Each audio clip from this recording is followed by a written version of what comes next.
Surabaya Mengaji. Yuk, dukung dakwah Surabaya Mengaji. Salurkan harta terbaik Anda untuk operasional dakwah.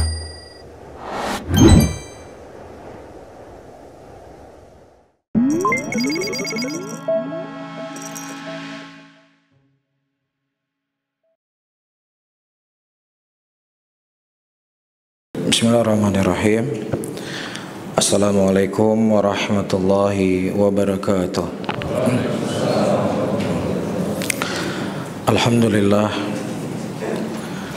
Alhamdulillah hamdan katsira thayyiban mubarakan fih, mubarakan alaih, kama yuhibbu rabbuna wa yarda. Wa usalli wa usallim ala nabiyina al-karim Muhammadin wa ala alihi wa ashabihi wa man tabi'ahum bi ihsanin ila yaumiddin. Saudara-saudaraku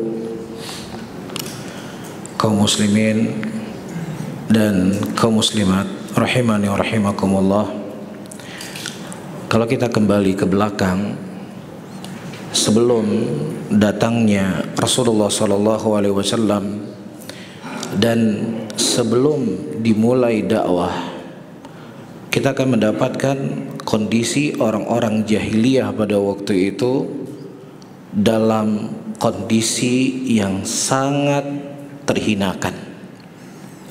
Apakah keterkaitan antara hubungan mereka dengan Allah Subhanahu wa taala ataukah keterkaitan antara hubungan mereka dengan manusia? Kalau kita berbicara tentang hubungan mereka dengan Allah, jelas banyak sekali kriminalitas yang mereka lakukan di dalam bentuk perendahan kepada Allah Subhanahu wa taala. Di tempat yang paling mulia, di Ka'bah, yang seharusnya menjadi syiar-syiar tauhid di tempat tersebut, justru di zaman jahiliyah banyak berhala-berhala yang disembah selain Allah Subhanahu wa taala. Nah, begitu juga mengenai kehidupan manusia. Orang-orang yang mereka lemah itu semakin tertindas. Orang yang memiliki kekuatan itu semakin memiliki kekuatan totalitas. Bahkan di zaman tersebut anak-anak wanita yang lahir itu dibunuh. Jadi kalau hari ini kita melihat kekejaman orang-orang Yahudi, orang-orang Zionis dalam memerangi muslimin, nah di zaman jahiliyah ada di antara perkara-perkara tersebut yang mereka lakukan, mengubur anak perempuan hidup-hidup. Allah Subhanahu wa taala menceritakan dalam Al-Qur'anul Karim, wa idza busyira ahadum bil untha dhalla wajhu muswadda. Ketika datang khabar bahwasannya anak yang lahir itu perempuan, itu wajah mereka menjadi hitam legam karena malu. Dan kemudian datang Islam dengan dakwah yang rahmat. Rasulullah SAW memposisikan kedudukan wanita itu sama dengan kedudukan laki-laki, sama, kecuali dalam beberapa hal dibedakan. Sebagaimana kaidah disebut oleh para ulama, semua nas-nas yang menyebutkan tentang hukum berlaku untuk laki-laki, maka berlaku dalamnya perempuan. Tidak ada yang membedakannya, kecuali ketika di sana datang dalil yang mengkhususkan. Apa misalnya dalil mengkhususkan wanita itu tidak perlu untuk berangkat jihad, tetapi diganti jihad dengan haji, yang mana pahala haji itu sama seperti pahala mereka berjihad. Ini salah satu di antara sudut dakwah Islam, itu membawa kepada kebaikan, yang menghilangkan kezaliman. Nah, demikian juga para hadirin dan hadirat yang dimuliakan oleh Allah, di zaman jahiliyah orang-orang yang punya harta, orang-orang punya uang banyak, mereka meminjamkan uang kepada orang yang membutuhkan. Pertama, mereka akan mengambil keuntungan dari pinjaman yang mereka berikan. Yang kedua, mereka akan mendenda siapa yang mereka terlambat dalam membayar hutang. Allah Subhanahu wa taala menyebutkan sistem ini dalam Al-Qur'anul Karim, ya ayyuhalladzina amanu la ta'kulur riba adhafan mudha'afa. Hai orang beriman, jangan kalian makan riba yang berlipat-lipat. Apa riba yang berlipat-lipat? Ya, pertama mereka memberikan pinjaman harus ada tambahannya. Yang kedua, kalau terlambat didenda lagi. Seperti contoh yang saya sebutkan tadi. Ini praktek dilakukan oleh Abu Lahab. Ini praktek dilakukan oleh Abu Jahal. Kemudian datang dakwah Islam, datang syariat Rasulullah sallallahu alaihi wasallam, datang dakwah. Ya, dihapus hukum ini semuanya. Allah Subhanahu wa taala mengharamkan ini. Dan Allah menggantikan dengan cara yang lebih baik, dengan cara yang lebih manusiawi. Allah mengatakan dalam ayatnya, wa in kana dzu usratin fanadhiratun ila maisarah. Kalau seandainya seseorang itu punya kesulitan yang dia tidak mampu untuk membayar hutang, maka hendaknya diberikan kelapangan orang yang tidak mampu membayar hutang tadi. Dan kalau seandainya engkau memaafkan hutangnya, maka kata Allah Subhanahu wa taala itu sama seperti engkau bersedekah kepadanya. Jadi kalau kita berbicara tentang dakwah Islam, para hadirin dan hadirat, tidak hanya sebatas antara hubungan seseorang dengan Allah Subhanahu wa taala, tetapi ketika kita berbicara tentang indahnya dakwah Islam, kita akan berbicara tentang seluruh aspek kehidupan manusia. Sesuatu perkara yang kita anggap itu sepele, sesuatu perkara yang kita anggap itu enteng, sesuatu perkara yang kita anggap itu tidak ada hal yang besar, akan tetapi Islam memberikan sesuatu yang sangat istimewa yang menurut kita itu sepele. Dalam sebuah hadis, ada seorang laki-laki yang dia mati, yang dia tidak membawa apapun dari kebaikan kecuali hanya sedikit saja. Kemudian Allah Subhanahu wa taala bertanya kepadanya, "Ya fulan, apa yang telah engkau lakukan dulu di dunia?" Kemudian kata laki-laki ini, "Saya tidak melakukan apapun dari kebaikan ya Allah, kecuali saya memiliki banyak harta, yang kemudian dari harta yang aku punya tadi aku berikan pinjaman kepada orang-orang. Setiap tiba waktu tempo untuk menagih hutang, ya, aku mengirim utusanku dan aku katakan kepadanya, kalau seandainya mereka mampu untuk membayar hutang dari ambillah, dan kalau seandainya mereka tidak mampu untuk membayar hutang, maka maafkanlah. Semoga Allah Subhanahu wa taala memaafkan aku nanti kelak di yaumul qiyamah." Itu yang dia katakan kepada Allah. Kemudian Allah Subhanahu wa taala berkata kepadanya, "Dulu engkau telah memaafkan manusia, maka pada hari ini aku memaafkan engkau dan aku masukkan engkau ke dalam surga." Ini adalah perkara yang secuil yang bisa kita sebutkan, para hadirin dan hadirat yang dimuliakan oleh Allah, akan indahnya dari dakwah Islam itu sendiri, akan indahnya syariat yang dibawa oleh Nabi Muhammad sallallahu alaihi wasallam. Dan terlebih Allah Subhanahu wa taala telah menyebutkan ayat yang sangat banyak dalam Al-Qur'anul Karim yang menunjukkan akan kemuliaan dari dakwah. Iya. Di antaranya Allah Subhanahu wa taala mengatakan, "Ya, wa man ahsanu qawlan mimman da'a ilallah wa amila salihah wa qala innani minal muslimin." Wa man ahsanu qawlan mimman da'a ilallah. Ya, siapa yang lebih baik ucapan orang-orang yang mereka menyeru manusia kepada Allah Subhanahu wa taala. Sehingga para ulama mengatakan tidak ada satupun ucapan yang paling mulia di muka bumi ini yang seseorang berbicara dengannya kecuali dia mengajak manusia kepada Allah Subhanahu wa taala. Dan ini para hadirin dan hadirat yang dimuliakan oleh Allah Subhanahu wa taala, tidak dibatasi manusia-manusia tertentu. Ini tidak dibatasi hanya para ulama. Ini tidak dibatasi hanya para kiai. Ini tidak hanya dibatasi para ustadz. Antum punya anak, antum punya istri, ajak mereka menjaga salat 5 waktu, ajak mereka untuk patuh kepada Allah, menjauhi dosa, menjauhi maksiat. Maka ucapan yang antum keluarkan dari lisan-lisan antum itu adalah ucapan yang paling terbaik. Siapa yang menyampaikannya? Allah tabaraka wa ta'ala. Wa man ahsanu qawlan mimman da'a ilallah. Siapa yang lebih baik ucapannya dari orang-orang yang mereka menyeru kepada Allah Subhanahu wa ta'ala. Dan juga perkara yang kedua yang disebutkan oleh para ulama, bahwasannya selama umat ini mereka menegakkan amal ma'ruf dan mencegah kemungkaran, maka mereka akan menjadi umat yang paling terbaik di muka bumi ini. Allah Subhanahu wa taala mengatakan dalam Al-Qur'an, "Kuntum khaira ummatin ukhrijat linnas ta'muruna bil ma'ruf wa tanhauna 'anil munkar." Kalian akan menjadi selalu umat yang terbaik yang dikeluarkan oleh Allah Subhanahu wa taala kepada manusia. Ya, untuk apa?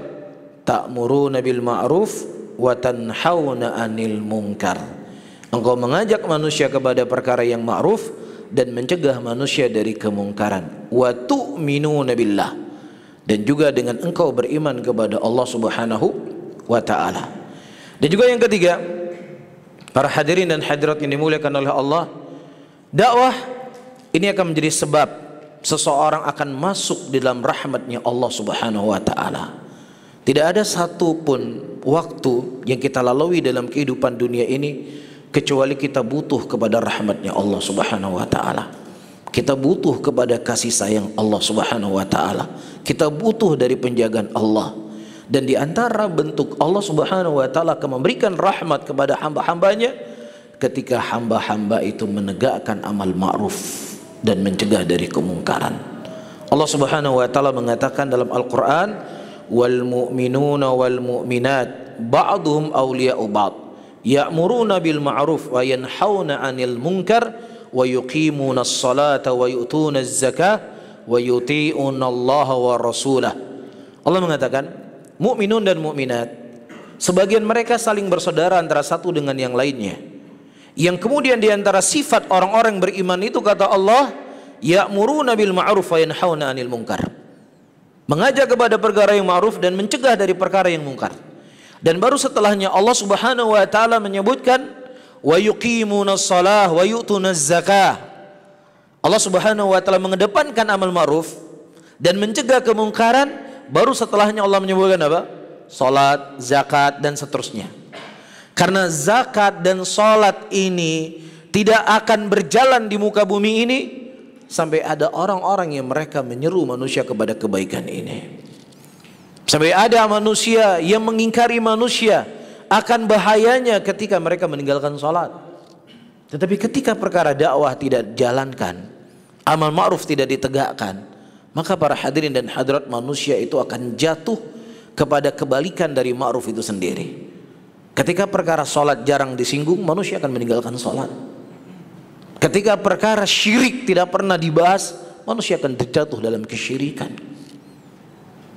Ya, sebagaimana disebutkan oleh Imam Bukhari dalam sahihnya, ya, Abdullah bin Abbas radhiyallahu taala anhu menceritakan tentang orang-orang saleh, ya, yang hidup di kaum Nabi Nuh alaihissalam. Nah, ketika orang-orang soleh ini meninggal, kemudian mereka membuat gambar-gambar orang-orang soleh tersebut. Mereka letakkan di tempat-tempat tertentu. Kalau mereka melihat orang-orang soleh ini akan memberikan motivasi mereka untuk semangat untuk beribadah. Ya, itu awal perkaranya. Kemudian melalui berlalunya zaman, dan kemudian syaitan membisiki mereka, kalau dulunya nenek moyang kalian menyembah gambar-gambar ini, menyembah patung-patung ini, kemudian disembahlah kepada selain Allah Subhanahu wa taala. Disebutkan oleh Syekh Muhammad bin Abdul Wahab, ya, ketika beliau membawa kisah ini, kata beliau, ketika sesuatu perkara itu jarang disinggung, maka manusia akan terjatuh kepada kebalikannya. Ketika permasalahan tauhid akan bahayanya kesyirikan itu tidak disinggung, maka manusia akan terjatuh ke dalam kesyirikan.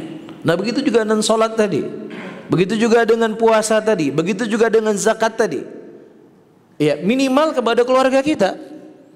Ya, karena seperti saya sebutkan tadi di awal, dakwah itu tidak hanya difokuskan kepada orang-orang tertentu. Iya, tetapi diwajibkan kepada orang-orang yang mereka mampu untuk menegakkan dari dakwah itu sendiri sesuai dengan kadar ilmu yang dia punya. Taib. Kemudian selanjutnya, para hadirin dan hadirat, pertolongan Allah Subhanahu wa taala itu akan datang ketika kita menolong agama Allah Subhanahu wa taala. Dan di antara bentuk menolong agama Allah adalah menegakkan amar ma'ruf, mencegah dari kemungkaran. Itu janji Allah dari langit ketujuh. Jadi kalau kita mendapatkan umat Islam hari ini dalam keadaan lemah, Ketahuilah di antara sebab lemahnya umat Islam hari ini, ya, tugas yang mulia ini sudah tidak dijadikan sebagai satu tujuan dalam kehidupannya. Ya, berapa banyak orang tua dia punya anak-anak, ya, siang dan malam dia berpikir kalau seandainya saya mati apa yang dimakan oleh anak saya. Siang dan malam dia bekerja mencari nafkah agar anaknya bisa hidup nyaman, tenang, tentram. Tapi sedikit sekali ada orang tua berpikir, ya, kalau seandainya saya mati, apakah anak saya masih berpegang di atas agama ini ataukah tidak? Kalau seandainya saya mati dan anak saya juga mati, kira-kira anak saya bisa selamat nggak nanti kelak di yaumul qiyamah? Itu hampir tidak terfikir oleh orang. Nah, kalau seandainya orang tua yang menjadi pusat, ya, komando lah ya dalam sebuah rumah tangga, dia tidak peduli dengan anak-anaknya, bagaimana lagi dengan yang lainnya? Maka ini sebab terbesar lemahnya umat Islam hari ini. Ya, Allah Subhanahu wa taala mengatakan dalam Al-Qur'an, "Wa la yansurunallahu man yansuruh, innallaha laqawiyyun aziz." Sesungguhnya Allah Subhanahu wa taala akan menolong siapa yang menolong agamanya. Dan Allah Subhanahu wa taala itu Maha kuat dan Maha mulia. Alladzina immakkannahum fil ardi wa aqamus salata wa atuz zakata wa amaru bil ma'ruf wa nahaw 'anil munkar walillahi 'aqibatul umur. Alladzina immakkannahum fil ard, sesungguhnya orang-orang yang kami memberikan kedudukan kepada mereka di dunia ini, kami berikan mereka kekuatan, kami berikan kepada mereka kemuliaan, kami berikan mereka kewibawaan di mata musuh-musuh mereka. Kapan itu? Wa aqamus shalah, ketika mereka menegakkan sholat. Iya, kemudian ketika mereka mengeluarkan zakat. Dan yang ketiga syahid daripada ayat ini, ketika mereka mengajak manusia kepada perkara yang ma'ruf dan kemudian mereka mencegah dari kemungkaran. Dan perkara ini para hadirin dan hadirat yang dimuliakan oleh Allah itu sangat kental. Ya, di zaman Nabi Muhammad SAW, hal-hal yang sepele, hal-hal yang kecil di mata kita, ya, itu besar di mata Rasulullah SAW dan para sahabatnya. Ya, ini misalnya antum ngaji di Masjid Burhan, taib, kemudian si fulan, si alan yang biasanya ikut kajian itu nggak kelihatan. Sehari, 2 hari, 3 hari, 4 hari, dari sekian banyak kajian dia nggak hadir. Pernah nggak antum berpikir kemana dia, ya? Coba saya hubungi dia, ya. Coba saya telepon dia, ya. Mungkin dia sakit atau mungkin dia punya masalah. Ya, hampir kan tidak ada kita berpikir demikian. Yang ada di kepala, mungkin dia sibuk, yang penting saya hadir kajian. Tidak ada di zaman Nabi seperti itu. Rasulullah SAW yang kita tahu kesibukannya itu sangat padat. Ya, jangankan kita berbicara tentang urusan keumatan, istri beliau 9. Pasti banyak hal-hal besar tanggung jawab di kepala Nabi Muhammad SAW. Tetapi ada sahabatnya yang tidak hadir di pengajian, itu diketahui oleh Nabi, diketahui oleh Rasulullah. Dan Nabi SAW meminta kepada para sahabatnya untuk bertanya, kemana si fulan, kemana si alan. Itu ditanya oleh Rasulullah. Ya, diantaranya kisah Thabit bin Qais pada waktu itu. Para hadirin dan hadirat teman-teman semuanya, ada orang-orang musyrikin mendatangi Nabi Muhammad SAW pada waktu itu. Taib.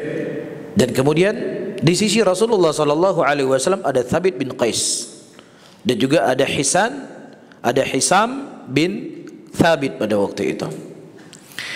Nah, kemudian ya, datanglah orang musyrikin berbicara. Dan dia menyebutkan syair-syairnya. Karena di zamannya Nabi kita Muhammad SAW itu gaya bahasa itu menjadi sebuah tren, menjadi suatu perkara yang viral, yang seseorang itu dianggap hebat ketika mereka punya gaya bahasa yang indah. Makanya dari mukjizat yang Allah Subhanahu wa taala turunkan kepada Rasulnya, Allah menurunkan apa? Al-Quran. Kalau kaum Nabi Musa pada waktu itu mereka lagi rame-ramenya, viral-viralnya masalah apa? Masalah sihir. Allah datangkan mukjizat kepada Nabi Musa alaihissalam yang semisal dengannya untuk menghancurkan dari, ya, kesombongannya mereka. Nah, di zaman Nabi sallallahu alaihi wasallam itu gaya bahasa. Sampai-sampai di zaman jahiliyah ada seorang laki-laki yang bernama Amr bin Qais.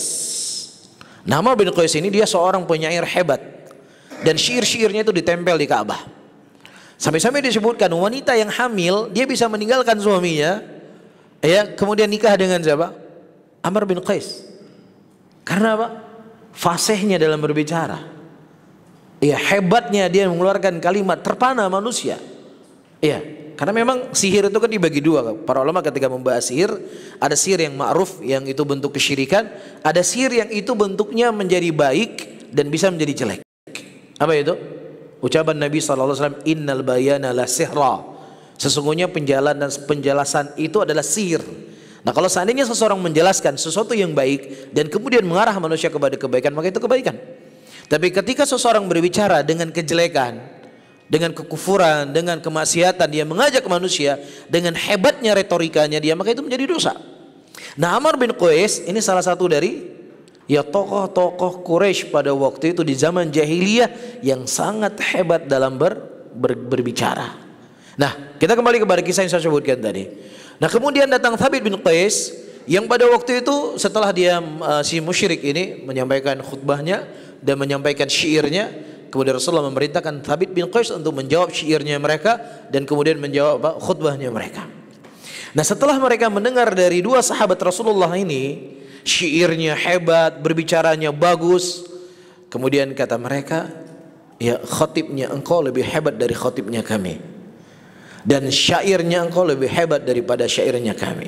Nah, setelah dia mengucapkan kalimat tersebut, terjadi kegaduhan di situ, suara-suara yang muncul yang suaranya lebih tinggi daripada suara Nabi Muhammad sallallahu alaihi wasallam.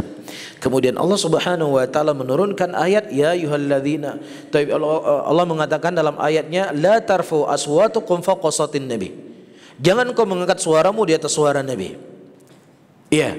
Dan kemudian Thabit bin Qais pada waktu itu setelah turun ayat ini, beberapa hari beliau tidak hadir di majelisnya Rasulullah sallallahu alaihi wasallam. Ya, beliau pergi sholat kemudian pulang. Kapan waktu sholat beliau pulang, ke masjid kemudian beliau pulang. Dan Nabi sallallahu alaihi wasallam bertanya, "Kemana Thabit bin Qais? Coba engkau cari, ada apa dengannya?" Kemudian diceritakanlah Thabit bin Qais mengaku bahwasannya saya khawatir ayat yang Allah Subhanahu wa taala turunkanlah untuk saya.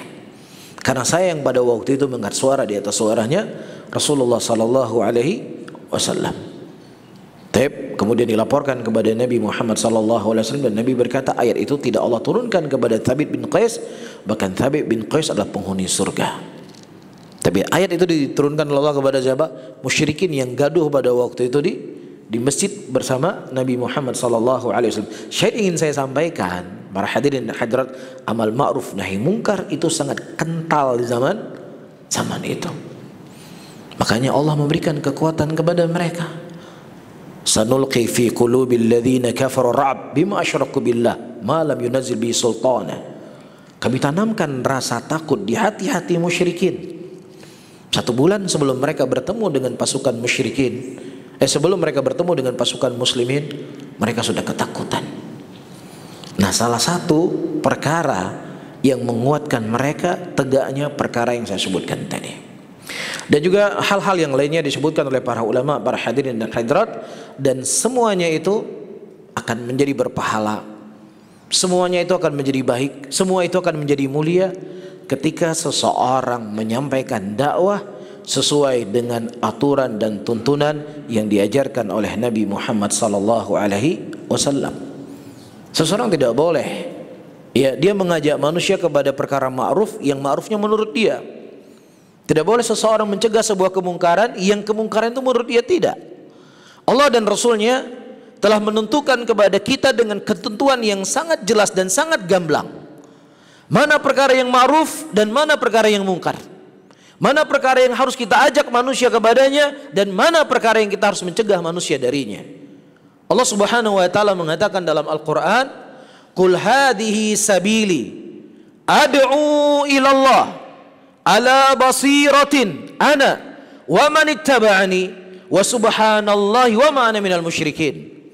Katakanlah Muhammad, sesungguhnya ini merupakan jalanku Ya, ad'u ilallah, yang aku mengajak manusia kepada Allah Subhanahu wa taala.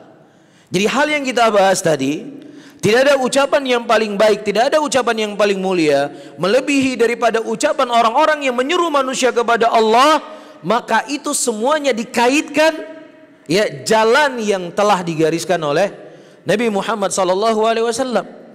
Qul hadhihi sabili ad'u ilallah, yang aku mengajak manusia kepada Allah ala basiratin, di atas ilmu.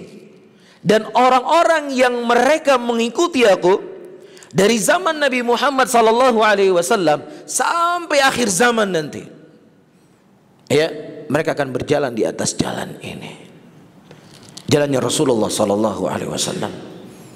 Dalam ayat yang lain, sebagaimana diceritakan oleh Abdullah bin Mas'ud radhiyallahu taala anhu, suatu hari kata Abdullah bin Mas'ud, khatta lana Rasulullah sallallahu alaihi wasallam khattan biyadihi, thumma yakhutu khututan an yamini wa shimalihi. Suatu hari Nabi sallallahu alaihi wasallam menarik sebuah garis lurus kepada kami, dan kemudian beliau menarik garis-garis yang sangat banyak, samping kiri dan samping kanan. Dan kemudian beliau berkata, wa anna hadha sirati mustaqiman fattabi'uhu wa la tattabi'us subula fatafarraqa bikum an sabilih. Ya, katakanlah Muhammad, sesungguhnya ini merupakan jalanku yang satu. Jadi jalan yang disuruh oleh Nabi SAW kepada Allah, itu jalannya berapa? Jalannya satu. Jadi seseorang jangan melogikakan jalan menuju kepada Allah seperti jalan menuju ke Jakarta. Dari Surabaya mau ke Jakarta itu bisa melalui utara, bisa melalui selatan misalnya, bisa melalui darat, bisa melalui laut, bisa melalui udara, bisa melalui hutan. Kalau memang tujuannya dia ke Jakarta, lewat mana saja dia berjalan akan sampai. Nah begitu juga seseorang ingin berjalan menuju kepada Allah Subhanahu wa taala, selama niat dan tujuannya kepada Allah Subhanahu wa taala, dia akan sampai kepada Allah sebagaimana sampai dia ke Jakarta. Oh tidak. Tidak bisa Anda melogikakan demikian. Iya, kenapa Anda tidak bisa melogikakan demikian? Rasulullah sallallahu alaihi wasallam sendiri, sebagaimana yang diceritakan oleh siapa? Oleh Abdullah bin Mas'ud radhiyallahu taala anhu, beliau memerintahkan kepada kita, wa anna hadza sirati mustaqiman, sesungguhnya ini merupakan jalanku yang satu, fattabi'uhu, ikutilah daripada jalan yang satu tersebut, dan jangan kalian mengikuti daripada jalan-jalan yang banyak tadi. Ya, karena jalan yang banyak ini akan memisahkan kalian daripada jalan yang satu. Jadi logikanya begini para hadirin, kita anggaplah di jalan yang lurus, siratal mustaqim. Ketika seseorang di sini dia mulai berpaling sedikit saja dia berpaling. Ya, dia berpaling 3 derajat misalnya. Ya, 3 derajat kalau dia terus berjalan, dia akan semakin melebar. Semakin apa? Semakin jauh. Saya sebutkan contohnya. Orang-orang yang diingkari oleh Abdullah bin Mas'ud radhiyallahu taala anhu pada waktu itu di masjid, ya mereka berzikir berjamaah. Kemudian mereka beralasan, wahai Abdullah bin Mas'ud, kami tidak menginginkan daripada ini kecuali kebaikan. Kami ingin baik, kami ingin menuju kepada Allah, kami ingin mengharapkan ridha Allah. Dan kemudian kata Abdullah bin Mas'ud, berapa banyak orang-orang yang mereka menginginkan kebaikan tapi dia tidak sampai kepada pintunya. Syahid ingin saya sampaikan, orang yang tadinya dia menyelisih dari jalan Rasulullah SAW hanya sedikit kan dia menyelisih, dia berzikir, zikirnya tidak sesuai seperti zikirnya Nabi Muhammad SAW, dan diingkari oleh Abdullah bin Mas'ud, dan ternyata mereka tidak mengindahkan pengingkaran tersebut. Apa yang terjadi? Yang menceritakan tentang kisah ini, mereka melihat orang-orang yang tadinya berzikir berjamaah di masjid yang diingkari oleh Abdullah bin Mas'ud, mereka berada di garda paling terdepan dalam memerangi siapa? Sahabat Nabi Muhammad SAW. Ya, dan ini sebagaimana disebutkan oleh Imam Ibnu Qayyim rahimahullah, bahwasanya sebuah kebidahan, sebuah maksiat dimulai dari kecil, kemudian dia akan semakin besar, semakin besar, semakin besar, dan semakin besar. Jadi ketika seseorang berpaling sedikit saja, falamma azaghu, ketika dia mulai berpaling sedikit, azaghallahu qulubahum, kemudian Allah Subhanahu wa taala akan memalingkan mereka. Maka di sini para hadirin dan hadirat, hal yang paling terpenting, Ya, ketika seseorang akan mengajak manusia kepada yang ma'ruf dan mencegah manusia dari kemungkaran, yang harus dibekali dulu adalah ilmu. Dia harus bekali apa? Ilmu. Dakwah itu akan menjadi indah ketika dakwah itu dibarengi dengan ilmu. Dakwah yang tidak dibarengi dengan ilmu hanya modal semangat, ya, hanya modal hamasiyah, ya, kesemangatan yang menggebu-gebu, tanpa dibarengi dengan ilmu, maka ini tidak akan menegakkan dakwah. Walaupun terkadang orang berpikir ini sebagai bentuk pembelaan kepada kebenaran, sebagai bentuk pembelaan kepada al-haq, ketika mereka tidak dibarengi dengan ilmu, maka ini merupakan awal dari kehancuran mereka. Orang-orang yang mereka mengepung rumah Utsman bin Affan radhiyallahu taala anhu, yang kemudian mereka membunuh Utsman bin Affan di rumahnya dalam keadaan beliau sedang membaca Al-Quran, 1000% mereka yakin apa yang mereka lakukan itu sebuah kebenaran. Yakin sekali mereka, gak ada keraguan sama sekali. Tetapi keyakinan mereka itu dibangun di atas kebodohan. Mereka punya data-data, mereka punya dalil-dalil, ya, mereka punya alasan, mereka punya argumentasi. Kenapa kami membunuh Utsman? Kenapa kami mengepung Utsman? Di antara argumentasinya mereka, teman-teman semuanya, Utsman bin Affan radhiyallahu taala anhu ini, kata mereka, argumentasi mereka, dia ini lari dari perang Uhud. Lah, orang dalam keadaan sedang berkecamuk perang, kemudian lari dari perang, ini kan dosa besar. Kok bisa orang seperti ini jadi pemimpin? Iya. Yang kedua, perang yang pertama kali disyariatkan oleh Allah Subhanahu wa taala perang Badar. Di antara, ternyata si Utsman ini nggak ikut perang Badar. Lah, sementara ada sahabat-sahabat Rasulullah sallallahu alaihi wasallam yang lainnya yang mereka berjuang bersama Rasul, ikut perang Badar. Seharusnya dia yang lebih pantas menjadi khalifah, kok orang ini yang jadi khalifah? Yang ketiga, Utsman bin Affan ini dia tidak ikut bai'atur ridwan. Ya, ini bai'at yang paling terpenting. Ketika Rasulullah sallallahu alaihi wasallam umrah dengan para sahabatnya di Hudaybiyah, kemudian dihadang oleh musyrikin, kemudian Rasulullah mengambil bai'at di situ. Ini argumentasinya mereka. Ini alasan-alasan mereka.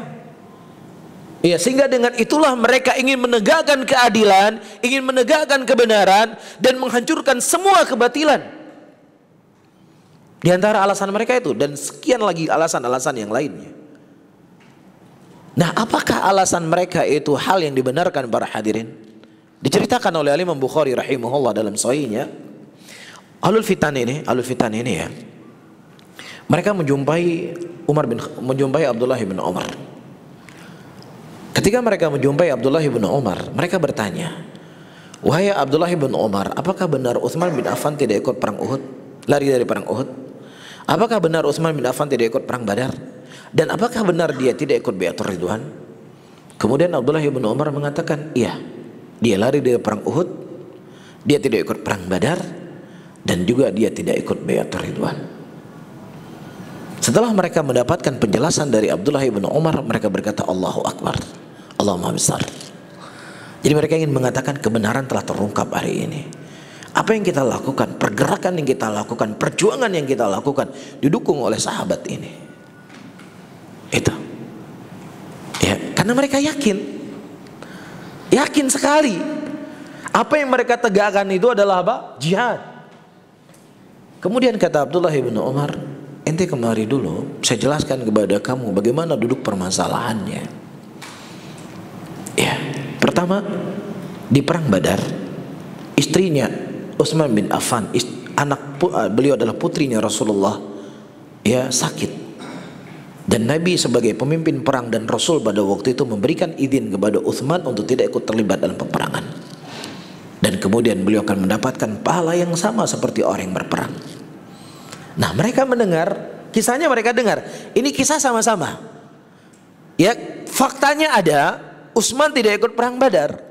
Cuman pandangan orang berilmu dengan pandangan ahlul fitan, pandangan orang yang jauh dari ilmu, pandangan orang yang cuma semangat saja, kan jauh sekali. Jauh nggak? Pandangan orang berilmu, Utsman bin Affan dapat pahala yang sama. Ini menunjukkan kemuliaannya beliau. Beliau nggak berjihad, nggak berperang, tapi pahalanya seperti pahala orang berjihad. Ini kan sebuah kemuliaan. Iya.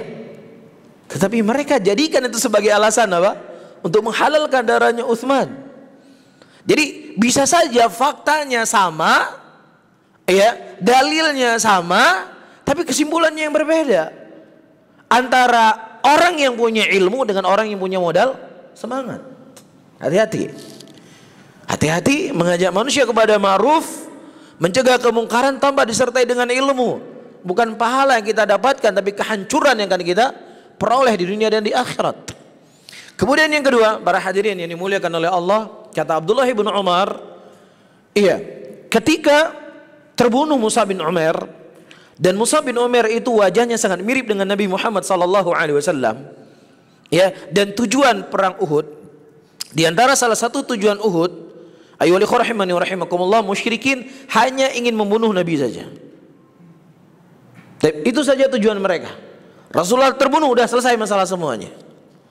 Dan ketika Mus'ab bin Umair terbunuh, mereka berpikir itulah Nabi Muhammad sallallahu alaihi wasallam, sehingga tersebarlah isu kalau Rasulullah sudah meninggal. Dan kaum muslimin, pasukan pada waktu itu dibagi menjadi 3. Pasukan yang mereka meletakkan senjata-senjata mereka, tidak berbuat apa-apa karena Rasulullah telah meninggal. Pasukan yang kedua diantaranya Utsman bin Affan lari ke kota Madinah. Apalagi kita tunggu? Rasulullah sudah meninggal, musyrikin sudah semakin dekat, kita sudah dikepung. Apalagi mau kita tunggu? Beliau lari ke kota Madinah. Dan pasukan yang ketiga yang mereka masih melihat Nabi SAW masih hidup, mereka terus berjuang. Dan kata Abdullah bin Umar, Allah telah menurunkan ayat dari langit ke-7, memaafkan Utsman bin Affan dan siapa yang bersama beliau yang pada waktu itu lari dari perang tadi. Bedakan pandangannya kan? Pandangan orang berilmu dengan pandangan orang hanya modal semangat. Yang ketiga, Rasulullah SAW pada waktu itu mengutus Utsman bin Affan, yang tidak ada orang yang pantas untuk tugas ini yang lebih pantas, nggak ada kecuali beliau. Dan ketika Rasulullah membaiat sahabat-sahabatnya, beliau mengatakan, hadhihi yadu Utsman, ini tangannya Utsman. Di tangannya Rasulullah menggantikan tangan Utsman. Jadi Rasulullah menggantikan Utsman untuk berbaiat. Bedakan kesimpulannya? Beda nggak para hadirin? Nah, apakah Ahlul Fitan ini mendengar nasihatnya Abdullah bin Umar? Tadi kan sudah Allahu Akbar kan? Sudah Allahu Akbar kan tadi? Allahu Akbar, kita yang menang, berarti kita begini, didukung dan lain sebagainya. Dan ketika ternyata Abdullah bin Umar menjelaskan dan menyelisih dari hawa nafsunya, mereka tetap juga tidak menerima. Ya, makanya para ulama di sana menerangkan dan menjelaskan, terkadang ketika kita ingin menerangkan sebuah kebenaran dan membantah sebuah kebatilan, terkadang tujuannya bukan untuk orang yang berada dalam kebatilan tadi. Apalagi orang-orang yang sudah sudah jumud, yang sudah berkerak di situ dia. Tapi sebagai tanggung jawab untuk menegakkan amar ma'ruf, dan juga untuk mengokohkan hati orang-orang yang beriman, dan juga untuk menetapkan orang-orang yang mulai dengan keraguannya. Iya, orang-orang yang menuduh Aisyah radhiyallahu taala berzina pada waktu itu dari kalangan munafikin, Allah turunkan ayat dari langit ke-7. Bermanfaat nggak untuk mereka? Bermanfaat nggak untuk mereka? Nggak bermanfaat untuk mereka. Tapi buat orang-orang beriman sangat bermanfaat. Menjadi keyakinan mereka kalau Aisyah adalah wanita yang suci. Dari sini para hadirin, faedah yang ingin saya sampaikan, dakwah itu akan menjadi baik, dakwah itu akan menjadi indah ketika dakwah itu dibarengi dengan ilmu. Ya, modal semangat tidak cukup akan tegak sebuah kebenaran tersebut. Ketika Rasulullah SAW dicela oleh Yahudi, dia mengatakan, asam alaik ya Muhammad, celaka bagi engkau ya Muhammad. Mencela Rasulullah, mencela Rasulullah adalah kemungkaran yang tidak ada khilafnya di situ. Ya, mencela kehormatan Rasulullah adalah kekufuran, dan yang melakukan adalah Yahudi. Kemudian Aisyah radhiyallahu taala anha mengatakan, alanat alaik wa sam alaik wa lanat alaik, celaka bagimu dan lanat bagimu wahai Yahudi. Kemudian kata Nabi SAW, wah Aisyah, nggak demikian. Cukup engkau mengatakan wa alaik, nggak perlu banyak-banyak. Dia nggak melanat saya, kenapa kamu lanat dia? Iya. Apa syahid yang kita ambil dari kisah ini? Syahid yang kita ambil, kebenaran itu tidak akan kuat dengan modal semangat. Maka disinilah seseorang harus rajin belajar, rajin untuk menuntut ilmu. Ya, jangan rajin berdebat. Ya, jangan menjadi ya pejuang-pejuang yang hakikatnya sebenarnya tong kosong nyaring bunyinya. Ya, dakwah ini bukan siapa yang paling berani vokal teman-teman semuanya, bukan. Bukan siapa yang paling berani berbicara, siapa yang paling berani bersikap, enggak. Dakwah itu pasti dilihat al-maslahat dan mafsadahnya. Bukan hanya sekedar ya siapa yang paling berani. Wah ini dia nih masya Allah nih paling kokoh, dia itu paling berani dia berbicara. Enggak seperti itu timbangannya. Kalau kita menimbang sesuatu adalah siapa yang paling vokal, siapa yang paling berani, maka secara tidak langsung dalam banyak hal dan kondisi kita mengatakan Rasulullah kita, Nabi kita nggak berani. Rasulullah itu berjalan dari Madinah menuju Mekah. Ya, setelah sekian tahun beliau tidak kembali ke Mekah untuk bertawaf di Ka'bah. Akhirnya pada tahun 7 Hijriah atau 6 Hijriah Rasulullah berjalan dengan 2000 sahabatnya, 2000 sahabat untuk umroh, dan mereka sudah membawa hewan-hewan ya hadyu mereka. Ya, untuk mengumumkan kepada orang musyrikin Quraisy, kami nggak ingin perang, kami cuma ingin tawaf di Ka'bah dan kami akan membagi ya hadyu ini kepada fuqaranya Mekah. Iya, setiba di Hudaybiyah, itu kan Hudaybiyah dengan Mekah itu tinggal hanya beberapa jam saja, setengah jam mungkin kalau naik mobil. Iya, ternyata Rasulullah membuat perjanjian, yang perjanjian itu zahirnya merugikan kaum muslimin. Kan seperti itu. Dan kemudian sampai-sampai Umar bin Khattab berkata, ya Rasulullah, engkau benar Rasulullah atau enggak? Dan kau mengatakan kepada kami kita akan masuk kota Makkah, kenapa kita harus pulang sekarang? Ini ada 2000 orang, seakan-akan Umar ingin berkata ini ada 2000 orang ya Rasulullah. Kemudian para hadirin dan hadirat yang dimuliakan oleh kata Nabi, saya sebagai Rasulnya Allah, dan tidaklah saya membuat ini kecuali apa yang diputuskan oleh Allah Subhanahu wa taala. Dan aku tidak mengatakan kepada engkau wahai Umar kita akan masuk ke Mekah tahun ini. Aku mengatakan kita akan masuk ke Mekah bisa tahun depan, bisa 2 tahun lagi, bisa 3 tahun lagi. Nah Rasulullah kembali. Iya, Rasulullah kembali dengan para sahabatnya. Kalau berani, beliau paling berani. Gak ada manusia di muka bumi ini yang paling berani, yang lebih berani dibandingkan Nabi Muhammad SAW. Ada keributan di kota Madinah pada waktu itu, ada keributan suara asing. Kemudian keluar para sahabat, ternyata Nabi SAW manusia yang paling pertama keluar pada waktu itu. Beliau manusia yang paling berani. Akan tetapi bukan hanya sekedar keberanian, bukan punya semangat, tapi sesuatu itu perlu lihat masalah dan mafsadah. Dan kembali Nabi Muhammad SAW ke kota Madinah pada waktu itu. Di antara poin-poinnya, orang-orang yang telah ditawan oleh Nabi SAW dari kalangan musyrikin harus dilepas, dan orang-orang muslimin yang mereka hijrah ke kota Madinah tanpa ada izin dari kerabatnya harus dikembalikan. Itu di antara poin-poinnya. Dan itu secara zahir sangat merugikan muslimin, dan jumlah mereka ada 2000 orang. Dan mereka kembali pada waktu itu. Ya, dan setelahnya mereka bukan hanya bisa tawaf di Ka'bah, tapi mereka bisa merebut kota Mekah dan menjadi kota Islam pada waktu itu, dan mengusir semua musyrikin dan sebagian mereka masuk Islam. Ini syahid yang ingin saya sampaikan. Dakwah itu bukan hanya sekedar keberanian, tetapi dakwah itu harus ya dilihat sisi maslahat dan mafsadah, dan harus dibarengi dengan ilmu yang kuat dan ilmu yang kokoh. Ya. Kemudian kita azan dulu terus lanjut. Nanti baru sholat. Al-muadzin yu'adzin.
أشهد أن محمدا رسول الله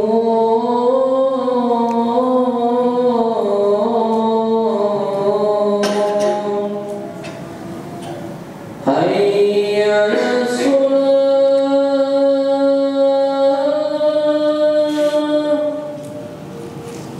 حي على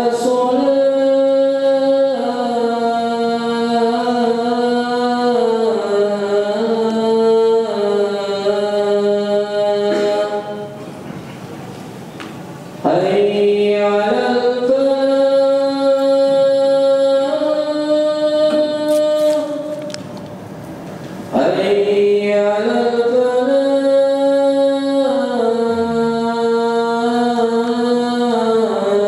حي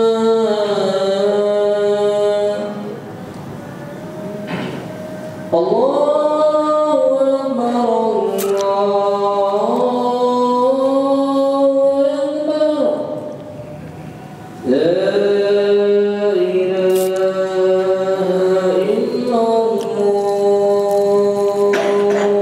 لا إله إلا الله اللهم رب هذه الدعوات التامة والصلاة القائمة والصلاة الفضيلة. Baik, kemudian kita lanjutkan para hadirin dan hadirat rahimani wa rahimakumullah. Tadi kita menyebutkan bahwasannya pentingnya dakwah itu disertai dengan ilmu yang kuat dan ilmu yang kokoh. Sehingga dengan ilmu itu seseorang akan bisa menimbang antara maslahat dan mafsadah. Dan juga di antara hal yang paling terpenting, seseorang di dalam dakwahnya itu bukan hanya sekedar mengikuti kemauan para mad'u, bukan hanya sekedar mengikuti apa yang disukai oleh manusia, bukan hanya sekedar mengikuti apa yang menjadi tren, tetapi seseorang di dalam dakwahnya dia harus mendakwahkan manusia kepada apa yang Rasulullah SAW mendakwahkan manusia kepadanya. Apa yang Rasulullah dakwahkan? Rasulullah mendakwahkan manusia kepada tauhid. Dari awal beliau berdakwah di kota Mekah sampai beliau berhijrah ke kota Madinah, bahkan sebelum meninggal Nabi Muhammad SAW, beliau juga tidak berhenti untuk mengingatkan manusia akan bahayanya kesyirikan kepada Allah Subhanahu wa taala. Ya, apa ayat yang pertama kali turun setelah Iqra bismi rabbikal ladzi khalaq? Masalah tauhid. Ya ayyuhal muddathir kum fa'anzir wa rabbaka fakabbir wa thiyabaka fatahhir wa rujza fahjur. Ya ayyuhal muddathir, wahai orang yang berselimut, kum fa'anzir, bangunlah dan berilah peringatan. Iya, dan Allah Subhanahu wa taala mengatakan apa setelahnya? Wa thiyabaka fatahhir, dan hendaknya wa thiyabaka tahhir qalbak, sucikan hatimu. Dengan apa disucikan hati? Hal yang paling akan mensucikan hati manusia adalah dengan tauhidullah. Jadi kalau disebut kitab Raqaiq, kalau disebut dengan tazkiyatun nafs, hal yang paling akan mensucikan hati dan jiwa manusia itu dengan tauhid kepada Allah, diajarkan akidah. Ini kitab yang paling bermanfaat untuk kesucian hati. Iya, jadi jangan sampai ahlu sunnah ya mereka berpaling dari asal dinul Islam yang mengajak manusia kepada tauhid, kemudian sibuk hal-hal yang itu bukan perkara yang sangat penting dalam agama. Ya, karena mengikuti kemauan orang, karena melihat masa ini, kalau seandainya saya mendakwakan tauhid, ya bisa-bisa nih jamaah saya hilang. Apalagi kadang-kadang panitia atau DKM masjid sering ingatkan, gimana kalau kajiannya tauhid? Jangan tauhid Ustaz, jamaahnya nggak rame. Jangan tauhid Ustaz, nanti ngantuk. Jangan tauhid Ustaz, nanti jamaahnya nggak ada. Na'udzubillah. Iya, ini ucapan yang batil. Ini ucapan yang keji. Ini kita khawatir pemikiran ikhwani yang hanya ingin mengumpulkan manusia saja, bukan tujuan untuk dakwah. Iya, dakwah yang paling penting tauhid. Antum bayangkan, ya, Umar bin Khattab radhiyallahu taala anhu itu belum lama meninggal Rasulullah SAW ketika beliau menjadi khalifah. Tapi hati manusia itu cepat sekali terjadi perubahan. Pohon yang kita cerita tadi di baiat para sahabat Rasulullah, Di zaman Umar bin Khattab radhiyallahu taala anhu sudah mulai datang orang-orang tuh bersemedi di pohon itu.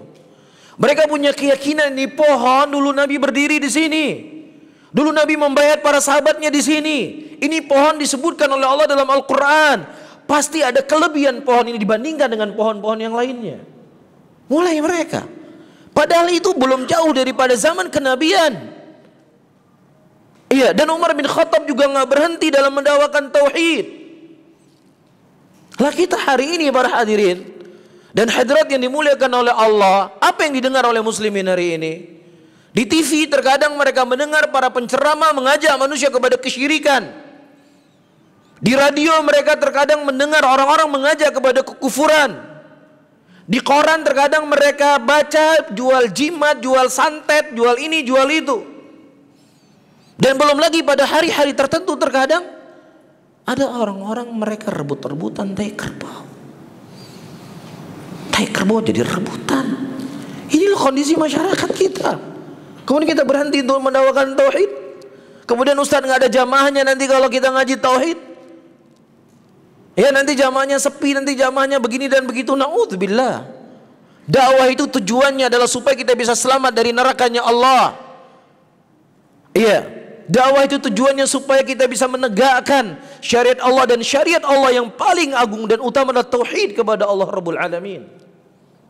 Nabi SAW ayyuhal ikhwah, iya, detik-detik sebelum beliau meninggal, beliau masih mengingatkan akan bahaya kesyirikan seperti saya sebutkan tadi. Di antara hadis yang disampaikan oleh Nabi, Allah beliau berkatakan, ya Allah, la taj'al qabri wathanan yu'bad. Itu doanya Rasulullah. Ya Rasulullah, ya Allah, jangan kau jadikan kuburku sebagai sesuatu yang disembah selain Allah. Rasul khawatir dalam keadaan yang beliau tinggalkan Abu Bakar, Umar, Uthman, Ali, yang beliau tinggalkan sahabat-sahabat yang sudah dijamin masuk surga, yang sudah kuat Islamnya, yang sudah kuat akidahnya, yang sudah kuat akan pondasi Islam ini. Tapi bersama dengan itu Rasul khawatir. Sampai-sampai Nabi mengatakan, akhwafu ma akhafu alaikum asyirkul asghar. Sesuatu yang paling kukhawatirkan kepada kalian syirik kecil. Itu beliau berkata kepada para sahabatnya. Maka kekhawatiran Nabi inilah para hadirin dan hadirat, beliau terus mengingatkan manusia akan pentingnya tauhid dan bahayanya kesyirikan. Dan itulah yang dipraktekkan oleh para ulama kita. Ya, Arab Saudi, walaupun kita nggak mengatakan Arab Saudi 100% demikian, tetapi di antara semua negara-negara yang ada, dari negeri muslimin tahu Saudi yang paling baiknya, dengan segala apa yang ada di dalamnya.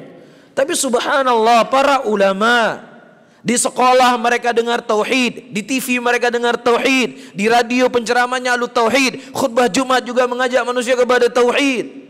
Di kampus-kampus tauhid, di ceramah daurah masyayikh, itu masyayikh dari Riyadh terkadang pergi ke Madinah, isi daurahnya kitab usul salasah, qaidul arba, usul sita. Gak ada di sana di TV orang mengajak manusia kepada kekufuran, kesyirikan. Gak ada.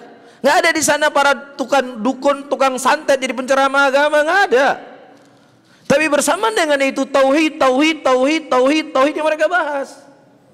Nah kita dengan kondisi dan keadaan hal ya muslimin hari ini seperti saya sebutkan tadi, antipati dengan pelajaran tauhid, nggak senang dengan pembahasan tauhid, nggak ada jamaahnya. Jadi panitianya salah, jamaahnya juga salah. Kok bisa? Perkara yang paling agung yang akan menguatkan kita menjadi seorang muslim sejati, kita nggak merasa penting hal tersebut. Ya akhi, Rasulullah SAW mengatakan dalam hadisnya, syirik itu tersembunyi kepada umatku, kata Nabi, itu seperti semut yang berwarna hitam berjalan di atas batu yang berwarna hitam di malam hari. Begitu tersamarnya perkara kesyirikan itu, samar.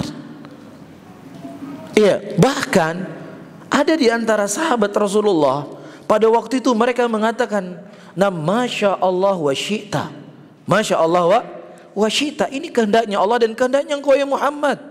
Ada yang mengatakan demikian. Tapi di tengah-tengah mereka ada Rasulullah yang selalu mengingatkan mereka. Dan syirik kecil alal qaul, sebagian para ulama di antara Syekhul Islam, siapa yang orang mati dalam keadaan dia berbuat syirik kecil dan dia belum sempat bertobat, pasti masuk neraka. Pasti masuk neraka. Yang membedakannya orang yang mati syirik besar di neraka selama-lamanya, orang yang mati syirik kecil itu dia pasti masuk neraka tapi akan diangkat ke dalam surganya Allah. Hanya Allah yang tahu berapa waktunya. Yang saya ingin tanyakan kepada saya dan antum semuanya, apakah antum sudah menjamin setiap WA yang antum WA, setiap ucapan yang antum ucapan, setiap omongan yang antum berbicara, selamat antum dari syirik kecil? Kalau seandainya antum menjamin antum bisa selamat dari syirik besar, apakah antum bisa menjamin bisa selamat dari syirik kecil?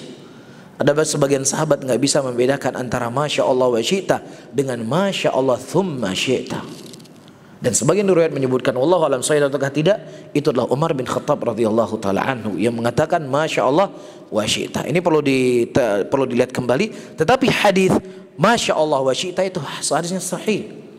Ada sebagian sahabat mengatakan ucapan seperti ini, namun di tengah-tengah mereka ada Rasulullah yang selalu mengingatkan mereka. Lah kita senangnya sama kajian-kajian, ya ibaratnya kajian laki-lakinya nggak suka. Apa kajian laki-laki? Ya tauhid, akidah, usul ahlus sunnah, pokok-pokok dakwah ahlus sunnah. Ini pengajiannya laki-laki. Itu pengajiannya para ulama di majelis-majelisnya mereka. Karena apa? Karena ini sesuatu yang paling mensucikan hati kita. Ya ayyuhal mudaththir kum fa'anzir wa rabbaka fakabbir wa thiyabaka fatahhir. Sucikan hatimu. Dengan apa disucikan hati kita? Dengan tauhid, dengan akidah. Ya, jadi jangan sampai dakwah ahlus sunnah itu menjadi ya berubah warnanya karena untuk mengikuti audien, untuk mengikuti orang-orang yang hadir bersamanya. Nggak pernah disinggung masalah tauhid, nggak pernah disinggung masalah akidah. Buat apa mereka rajin sholat? Buat apa mereka pakai cadar? Buat apa mereka rajin kajian? Ya kalau seandainya nggak ngerti tentang akidah dan pokok ahlus sunnati wal jamaah. Ini poin. Setiap siapa saja antum baca buku para ulama, ketika mereka membahas tentang dakwatul Islam, yang mereka mulai adalah dakwatul tauhid. Karena disitulah kejayaan umat Islam. Wa'adallahu alladhina amanu minkum wa amilus shalihat la yastakhlifannahum fil ardi kama istakhlafal ladzina min qablihim. Dan Allah telah berjanji kepada orang beramal soleh dan orang-orang yang beriman akan diberikan kepada mereka kekuatan sebagaimana telah diberikan kekuatan kepada orang-orang sebelum mereka. Allah akan berikan kepada mereka keamanan. Allah Subhanahu wa taala akan mengokohkan agama mereka. Kapan itu? Ya'budunani la yusyriku bi syai'a. Ketika mereka semuanya beribadah hanya kepadaku, kata Allah, dan tidak menyekutukan aku dengan sesuatu apapun. Wahai ahlus sunnah, jangankan hilangkan ya sifat dan ciri dakwah ahlus sunnah. Antum yang ngaji di tahun 90-an, di tahun 2000-an, guru-guru kita, ustadz-ustadz kita, apa sih kajiannya? Apa isi kajiannya kira-kira? Tahun 90-an, antum yang ngaji tahun 90-an, 2000-an, itu kajiannya tauhid, tentang akidah, tentang usul ahlus sunnah. Ya, yang mana terkadang kajian-kajian itu sudah hilang di majelis-majelisnya para penuntut ilmu. Ya, makanya ketika terjadi fitnah banyak yang cepat goncang. Karena apa? Itu tadi, gak ada pokok akidah dalam hatinya yang bisa menguatkan imannya. Ya, maka kita harus kembali mempelajari tauhid, mempelajari akidah. Karena ini adalah pokok dari dakwahnya para nabi dan dakwahnya para rasul.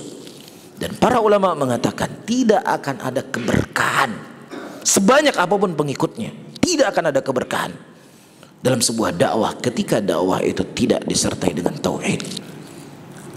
Ya, tidak disertai dengan akidah. Apapun pembahasannya ingin kita bahas, selipkan masalah tauhid, selipkan masalah akidah. Syekh Muhammad bin Shalih Al-Utsaimin rahimahullah ketika ditanya kepada beliau, ketika misalnya kita ingin mendakwakan kepada tauhid, mendakwakan kepada akidah, takut manusia begini dan begini, kata beliau, kamu bahas dulu masalah apa? Masalah warisan. Yang orang-orang semua terima tentang waris. Kalau saya meninggal, sebulan bagi sekian, sebulan bagi sekian, sebulan sebagian. Tetapi di tengah engkau mengajar warisan, engkau masukkan tauhid di situ. Engkau masukkan akidah, apapun pembahasan. Ya, nah kalau seandainya itu di Arab Saudi, yang kondisinya saya sebutkan tadi, dari TK sampai ke universitas, kurikulum sekolahnya adalah tauhid, akidah, ahlus sunnah, apalagi di tempat kita. Kan begitu? Karena bacaan-bacaan anak-anak kita nanti kisah Nyai Loro Kidul, ya kisah Gatot Koco, ya kisah macam-macam kisahnya, kisah maling kundang. Iya, nah di sana itu pelajarannya pelajaran tauhid, tetapi itu yang ditanam oleh para ulama. Baik, kemudian selanjutnya para hadirin dan hadirat, di antara hal yang paling terpenting juga yang akan menjadi indah sebuah dakwah, yaitu dakwah itu dengan lemah lembut.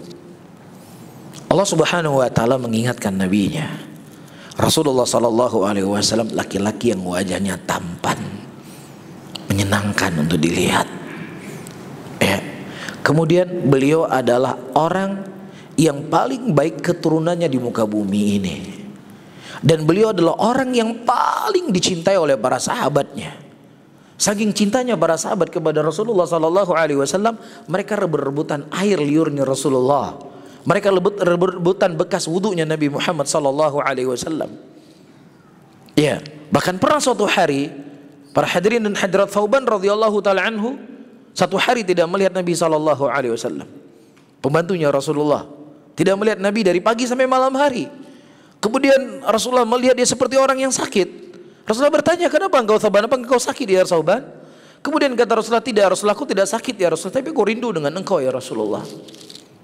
Ya, aku tidak sanggup berpisah dengan engkau ya Rasulullah.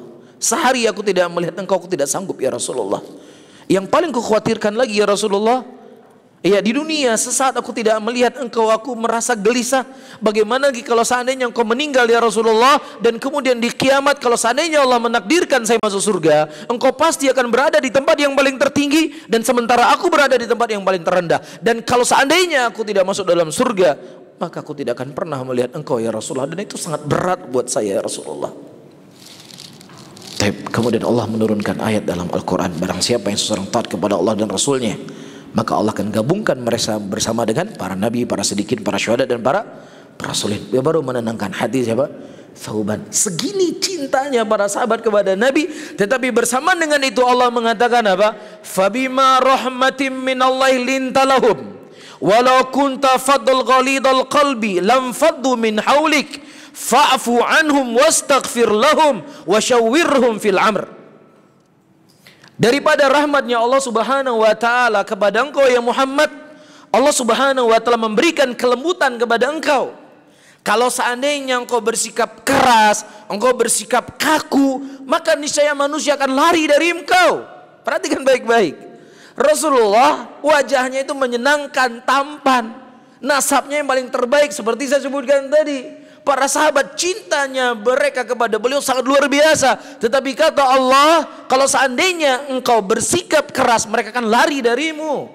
Lah kita bukan siapa-siapa, wajah pas-pasan, kadang kelihatan angker, kan begitu. Ilmu juga pas-pasan. Ya tapi ketika menyampaikan sesuatu kasar, bengis, gimana manusia mau terima? Rasulullah diingatkan oleh Allah dengan hal seperti kita sebutkan tadi. Yang manusia di depan kita belum tentu cintanya kepada kita, belum tentu dia cinta sama kita. Ini mereka sudah cinta kepada Rasul, tapi ini yang Allah ingatkan kepada beliau. Bisa difahami ya? Sampai-sampai disebutkan para hadirin dan hadirat, ya, bahwasannya la ya'muru bil ma'ruf wa yanha 'anil munkar. Jangan orang melakukan amal ma'ruf dan mencegah dari kemungkaran kecuali dia punya 3 sifat yang ada pada dirinya. Yang pertama, rafiqun bima ya'mur, rafiqun bima yanha. Yang pertama, dia harus punya kelembutan dalam apa yang dia perintahkan. Dia harus punya kelembutan dari apa yang dia larang. Dia harus punya keadilan apa yang dia perintahkan, dan juga dia harus adil dari apa yang dia larang. Yang ketiga, alibun bima ya'mur. Dia harus mengetahui apa yang diperintahkan, dan dia harus mengetahui apa yang dia larang. Maka disebutkan oleh Syekh di sini, fasifatur rifq wal lin min sifati dururiyah lidu'a. Sifat lemah lembut ini merupakan sifat yang mendasar dari seseorang yang mengajak manusia kepada Allah Subhanahu wa taala. Jelas ya? Ini hal yang penting. Karena ketika kita mau berdakwah, kita bukan berada di sebuah pentas, ya, pertarungan, perkelahian atau apapun namanya. Tapi yang namanya dakwah adalah untuk merangkul manusia agar mereka bisa melihat bagaimana indahnya dari Islam itu sendiri. Makanya kita melihat teman-teman semuanya, Para hadirin dan hadirat, sedikit lagi ya, kita melihat dakwah yang diemban oleh Nabi SAW itu dimulai dengan akhlak. Diceritakan ya dari Khadijah radhiyallahu taala anhu pada waktu Nabi SAW mendapatkan wahyu pertama kali, yang Jibril mendatangi beliau. Kemudian beliau mendatangi istri beliau dan Rasulullah berkata, laqad khasyitu ala nafsi, aku telah khawatir pada diriku sendiri. Kemudian faqalati Khadijah radhiyallahu taala anha, kemudian Khadijah radhiyallahu taala anha berkata, kalla wallahi ma yakhzikallahu abada. Tidak wahai Muhammad, Allah tidak akan pernah menyia-nyiakan engkau selama-lamanya. Allah tidak akan pernah meninggalkan engkau selama-lamanya. Kenapa? Innaka latasilur rahmi. Engkau, ini sebelum Nabi diangkat sebagai Rasul ya, ini awal sekali ketika datang malaikat Jibril. Ya, alasan Khadijah kenapa Allah tidak akan pernah meninggalkan Rasulullah. Yang pertama, Nabi SAW itu kata Khadijah, engkau suka menyambung tali silaturahmi, dan engkau juga suka membantu orang-orang yang lemah, dan juga engkau suka memberikan uang kepada orang yang fakir, dan engkau adalah orang yang suka memuliakan tamu. Wa tu'inu ala nawaibil haqq, ya, dan engkau suka membantu manusia ketika dia mendapatkan musibah. Ini akhlak mulia yang telah dimiliki oleh Rasulullah SAW, dan ini bukan sebagai pembatas, tetapi ini sebagian sifat mulia yang dimiliki oleh Nabi sebelum beliau diangkat sebagai Rasul. Makanya dari metode para ulama kita terdahulu, sebelum mereka mempelajari hadis, sebelum mereka menghafal Quran, sebelum mereka berjalan untuk menuntut ilmu, yang pertama kali mereka kedepankan adalah akhlak. Karena akhlak itu modal utama akan mudahnya diterima dakwah yang kita sampaikan. Yang kedua, kalau sudah selesai kajiannya sampaikan ya. Semua ada beberapa poin lagi. Yang selanjutnya, para hadirin dan hadirat, saya sebutkan beberapa contoh di sini. Ya, hadis yang diriwayatkan oleh Abu Hurairah radhiyallahu taala anhu, yang menunjukkan akan pentingnya dakwah, pentingnya bagi seorang dai menghiasi dirinya dengan akhlak. Ba'athan Nabi sallallahu alaihi wasallam khaylan qabla Najd fajad bi Thumamah bin Uthal. Rasulullah sallallahu alaihi wasallam pada waktu itu mengirim pasukan ke Najd, dan kemudian mereka menawan Thumamah ibnu Uthal. Thumamah ibnu Uthal ini adalah seorang tokoh musyrikin yang sangat benci kepada Islam, sangat benci kepada Nabi Muhammad sallallahu alaihi wasallam, dan dalam peperangan dia banyak membunuh muslimin pada waktu itu. Farabatuh, ya, ditangkap dia sebagai tawanan. Farabatuh, kemudian diikatlah dia bisariyatin, ya, umud min sawaril masjid, diikatlah dia di pojok dari pojok masjid. Para teman-teman semuanya perhatikan baik-baik ya, karena kasus-kasus belakangan ini, kasus Palestina dan lain sebagainya, banyak sekali orang-orang yang bermain-main dalam fitnah dalam bab ini. Ya, terkhusus Syiah dalam setiap fitnah selalu mereka bermain. Dan di antara halnya, ya, selalu akan menyudutkan apa? Arab Saudi, kan begitu ya. Kita sebenarnya Syiah itu yang mereka ingin sudutkan Arab Saudi. Apa yang mereka ingin sudutkan? Ajaran yang ada di dalamnya. Sebenarnya itu yang mereka ingin tujukan. Ya, Islam yang ada di Arab Saudi, yang kita ketahui itulah Islam yang dibawa oleh Nabi kita Muhammad SAW dengan segala kekurangan-kekurangan yang sesungguhnya yang kita ketahui bersama. Akan tetapi para hadirin dan hadirat, mereka punya niat-niat yang sangat jelek. Apa saja yang terjadi di Arab Saudi, sekecil apapun itu pasti akan dibesar-besarkan. Yang tujuannya adalah untuk, ya, meragukan keislaman yang datang dari Arab Saudi. Nah, di antara hal yang sering menjadi pembincangan para netizen, lah ini lihat Arab Saudi, mulai orang kafir masuk ke kota Madinah. Kalau orang memang pakai perasaan itu sangat mengena para hadirin. Ya, mereka, ya, itulah modal semangat tadi, enggak disertai dengan ilmu. Bedakan antara kota Mekah dengan kota Madinah. Kota Mekah memang tidak boleh orang kafir masuk ke kota Mekah. Itu hanya khusus kepada kota Mekah. Iya, dan pemerintah Arab Saudi sampai hari ini mereka tetap masih ada jalan ketika mau masuk ke kota Mekah, kan jalan khusus orang kafir. Mereka nggak boleh masuk ke area Mekah. Adapun kota Madinah, Thumamah ini musyrik kafir, masuk ke mana? Ke masjid Nabi SAW, diikat.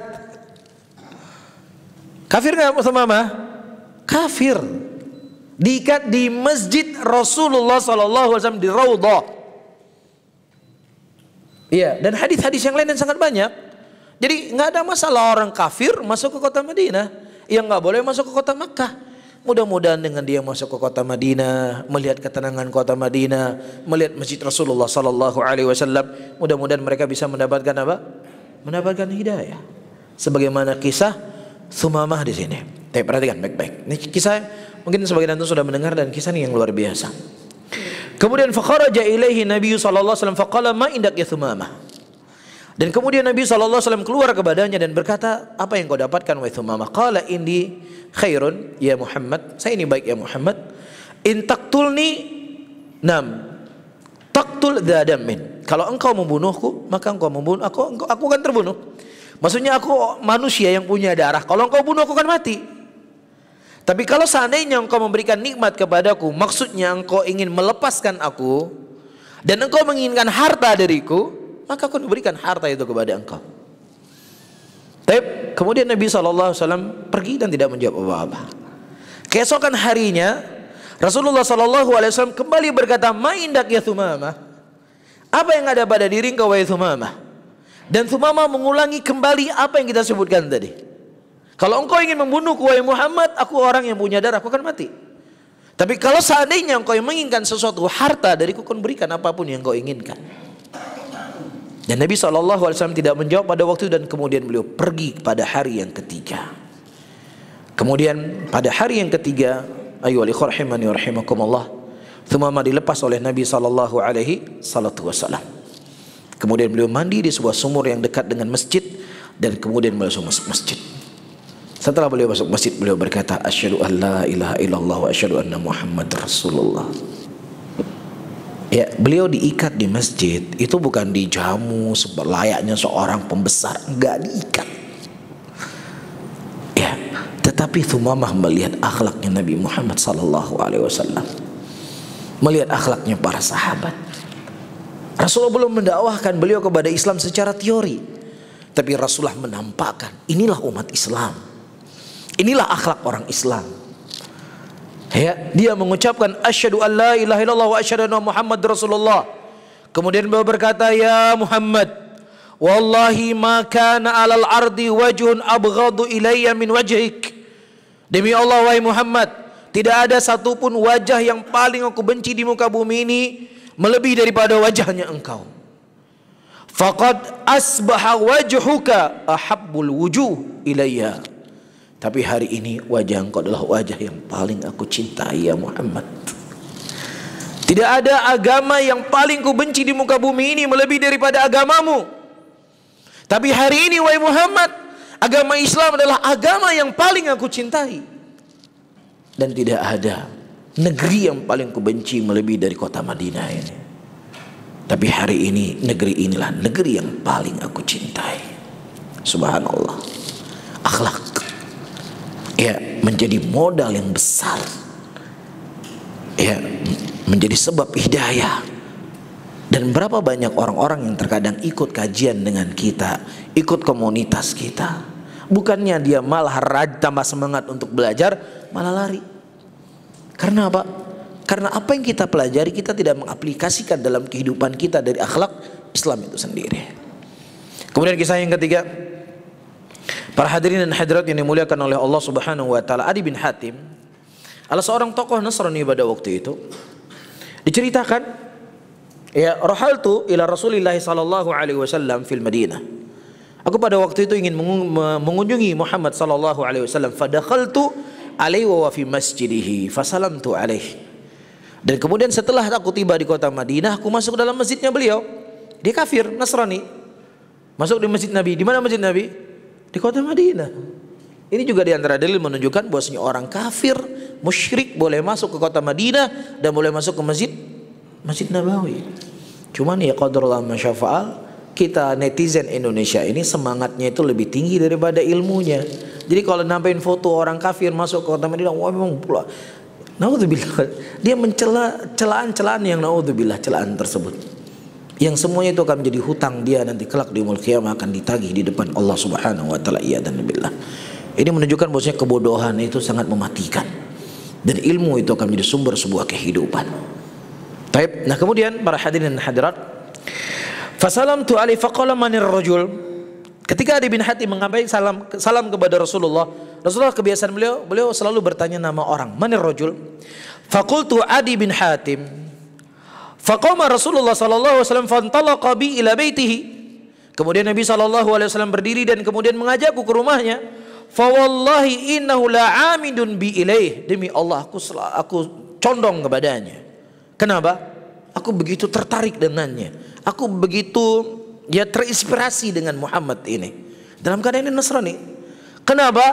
Id laqiyathu imra'atun dha'ifatun kabiratun. Ketika Rasulullah keluar dari masjid, tiba-tiba Nabi dihadang oleh seorang wanita tua renta.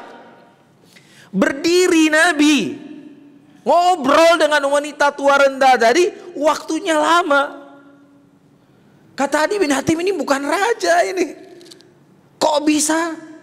Ya, dicegat oleh seorang wanita tua, bukan siapa-siapa, bukan penguasa yang sama dengan beliau, bukan orang kaya raya, wanita yang lemah, yang tua mengajak bicara Nabi. Nabi sapa? Nabi berhenti lama di situ. Ini bukan raja ini. Ini manusia biasa. Maksudnya manusia biasa, Rasul, tapi maksudnya enggak seperti dibayangkan. Ada pengawalan ketat. Ya, dikawal ketat. Ya, tinggal di negeri aman.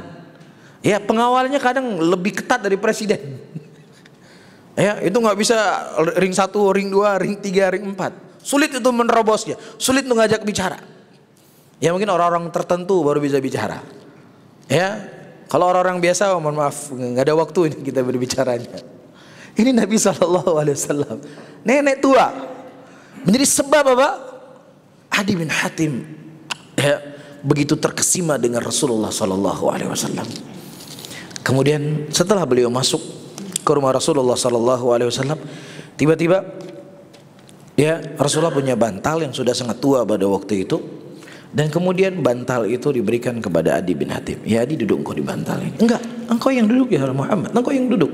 Engkau lebih pantas, engkau adalah orang yang dimuliakan di sini. Enggak, engkau duduk, engkau sebagai tamu saya. Kemudian Adi bin Hatim mengatakan, ini bukan raja ini. Ini Rasul yang diutus oleh Allah Subhanahu wa taala. Kemudian Rasulullah belum berbicara tentang apa itu Islam. Rasulullah baru mempraktekkan sedikit daripada Islam itu sendiri. Kemudian Adi bin Hatim berkata, asyhadu an la ilaha illallah wa asyhadu anna Muhammadar Rasulullah. Subhanallah. Menunjukkan kepada kita bahwasanya akhlak adalah hal yang paling terpenting. Ya, sebelum hal yang lainnya ketika seseorang memulai dakwahnya. Kemudian selanjutnya menyampaikan kisah-kisah dan menyampaikan permisalan-permisalan ini diantara hal yang akan mengindahkan dakwah tersebut.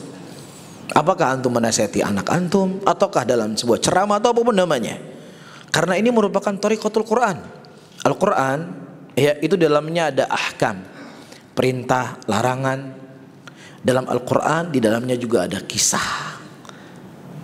Dan ini merupakan metode yang sangat baik. Makanya Nabi kita SAW dalam banyak majelis beliau menceritakan tiga orang terkurung dalam goa. Ya, terkadang Rasulullah menceritakan ini, terkadang Rasulullah menceritakan itu. Ini diantara hal yang penting di dalam seseorang menyampaikan dakwah. Kemudian selanjutnya seseorang ta'lifun nas bi badil mal. Ya, dalam dakwah itu bukan hanya sekedar yang kita sampaikan adalah materi teori tentang tauhid dan lain sebagainya, tetapi dalam dakwah juga harus dikedepankan harta. Ya, maksudnya kita memberikan harta kepada orang-orang yang kita harapkan dia bisa menerima Islam. Ya, dan ini dilakukan oleh Nabi SAW. Sebagaimana disebutkan dalam Sahih Muslim dari Jabir bin Abdullah radhiyallahu taala anhu, dikatakan masuk ila Rasulullah sallallahu alaihi wasallam syai'an qad faqala la. Hampir tidak pernah ada orang yang meminta kepada Nabi sallallahu alaihi wasallam sesuatu kecuali Nabi sallallahu alaihi wasallam akan memberikannya. Ya, sebagaimana diriwayatkan dari Nabi sallallahu alaihi wasallam, Rasulullah memberikan kepada Sofwan ibnu Umayyah pada hari Hunain 100 ekor kambing, kemudian ditambah 100, kemudian ditambah 100. Jadi 300 ekor kambing. Ya, sehingga dia kembali kepada kaumnya. Ya a'tani wa innahu la abghadun nas ilayya mimman fama baraha yu'tini hatta inilah habbun nas ilayya. Ya, kata Sofwan ibn Umayyah yang tadinya dia musyrik, yang sangat benci dengan Nabi Muhammad sallallahu alaihi wasallam, ketika diberikan 300 ekor unta, beliau berkata, dia telah memberikan kepadaku 300 ekor unta yang tadinya dia adalah manusia yang paling aku benci, dan terus aku benci kepadanya sampai dia memberikan kepadaku 300 ekor unta tadi, dan kemudian dia menjadi orang yang paling kucintai. Dan disebutkan dalam riwayat yang lainnya, ketika Rasulullah SAW memberikan bantuan ya kepada mereka pada waktu itu, sebagaimana hadis yang datang dari Anas bin Malik, kemudian dia kembali kepada kaumnya. Mereka berkata, ya qaumi aslimu, wahai kaumku masuklah Islam, fa inna Muhammadan yu'ti ata'an man la yakhshal faqah. Wahai manusia, masuklah kalian dalam Islam, karena si Muhammad ini dia tidak takut sekali dengan kefakiran. Satu apa ibaratnya, kandang besar diberikan oleh Nabi SAW, yang memang di awalnya mereka masuk Islam dikarenakan harta tadi, tapi setelah dia mempelajari Islam, mengenal Islam lebih dalam, maka dia tidak lagi mencintai Islam karena harta tadi, tapi dia mencintai Islam itu karena Islam yang keagungan yang ada di dalamnya. Dan ini metodenya Nabi kita Muhammad SAW. Jadi kadang-kadang kalau kita syirik-syirikin orang terus, bidah-bidain orang terus, memang sebuah hal yang harus kita lakukan. Ya, nggak ada manfaat yang didapatkan, misalnya kajiannya masalah syirik, kajian masalah itu hal yang penting. Tapi dari sisi lain, parkirnya macet, jalan orang nggak bisa lewat. Jadi nggak ada manfaat yang didapatkan oleh manusia terkadang, oleh masyarakat. Maka di sini penting, ya ada kerjaan sosial yang harus dijalankan oleh teman-teman agar dakwah itu bisa mudah diterima sebagaimana metode Nabi kita Muhammad sallallahu alaihi wasallam. Wallahu taala alam bisawab, karena waktu kita sudah habis dan mungkin kita akan menjawab 2 soal yang tentunya sebatas kemampuan yang saya ketahui, dan saya tidak dibebani oleh Allah apa yang saya tidak ketahui. Ustaz, bagaimana menasihati ikhwan yang sudah kenal sunnah tapi masih merokok? Ana sudah pernah menasihati tapi selalu ada alasan untuk tidak bisa meninggalkan rokok. Mohon jawabannya. Tapi pertama, para hadirin dan hadirat yang dimuliakan oleh Allah Subhanahu wa taala, hidayah itu adalah milik Allah Subhanahu wa taala. Hidayah itu murni milik Allah. Tapi kalau seandainya kita bercerita tentang logika, ya mana yang lebih mungkin untuk masuk Islam? Salman Al-Farisi radhiyallahu taala anhu atau Abu Talib? Salman Al-Farisi itu berada di negeri yang sangat jauh dari Nabi, dan dia dipingit oleh bapaknya menjaga Tuhannya api supaya nggak mati. Sementara Abu Talib adalah pamannya Rasulullah yang sangat mencintai Nabi, dan Nabi juga cinta kepada beliau dari sisi kekerabatan. Dan Abu Talib tahu persis bahwasanya agama yang paling benar adalah agama Nabi Muhammad SAW. Tahu persis. Tetapi Allah memberikan hidayah kepada Salman Al-Farisi dan tidak memberikan hidayah kepada siapa? Kepada Abu Talib.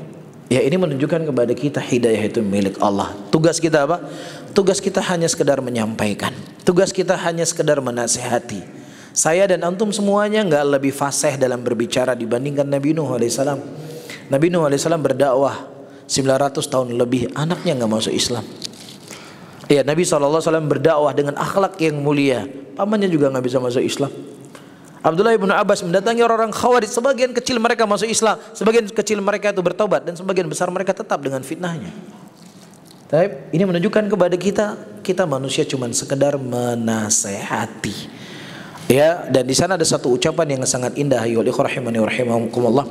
Ketika Imam Ahmad mengingkari sebuah kemungkaran, kemudian orang tersebut tidak mau mendengarnya, dan ditanya kepada Imam Ahmad, ya, aku khawatir kalau seandainya aku semakin tekan dia, aku bukan lagi mengajak dia kepada Allah untuk meninggalkan dosa tadi, tapi aku sudah lebih kepada untuk menjaga egoku. Oh, ngomongan saya nggak diterima, ini harus dia terima ngomongan saya.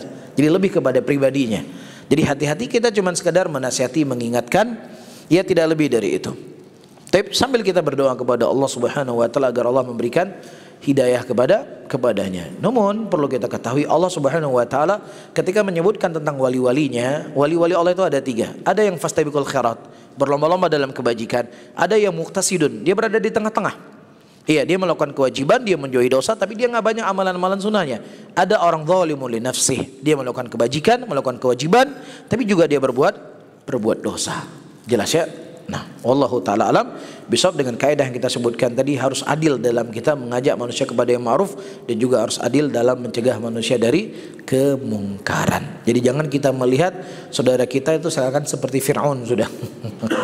Tapi jangan lihat dia seperti Abu Lahab. Ya, karena belum meninggalkan rokok, tetap ada rasa sayang kita dengan dia, menasihati dia, ya, dan itulah batas akhir kita dan kita tidak punya kemampuan lebih dari itu. Nah, wallahu a'lam bishawab. Ada lagi? Kalau tidak ada, saya tutup kajian kita di malam hari ini. Subhanallah wa bihamdika, asyhadu an la ilaha illa anta, astaghfiruka wa atubu ilaik. Wassalamualaikum warahmatullahi wabarakatuh.